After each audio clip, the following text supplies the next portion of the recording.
By the decision, lumabas lang siya nung sinabi kong may gagawin ang ombudsman tungkol dyan.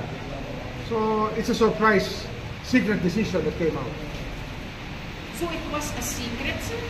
Well, nobody was raising that issue before. Joel Villanueva kept quiet through all the years. Ombudsman Martinez never spoke about it. Di ba? Parang secret decision siya. Alam niyo ba yun? Did you know about it? Nobody knows about it. Sir, sabi po ni Senator Joel Villanueva, sabi niya daw po, sir, na dismiss na naman daw po and harassment and fake news daw po yung sinabi niya. Well, harassment, it's not harassment.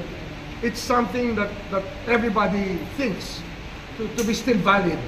That can turn out to be not valid anymore due to a secret decision.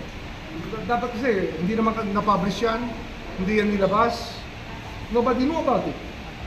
Kahit nasa Senate mismo, hindi nila alam yan. Even dito sa Soto, didn't know about it. Ngayon lang nila nilabas. So don't you call that a secret decision? But sir, what about the people here in the Ombudsman's office? Siyempre, alam din dapat nila yan, sir. Exactly. Nobody was raising any issue about it before this. Sir, may sabuatan bang nangyari kung naging secret po ito? Hindi ko alam eh. Basta it's a very mysterious decision. Kasi nga, it's a public interest decision. He ran for public office, he was elected senator. So it's a very newsworthy thing. And it's something that is in the public interest.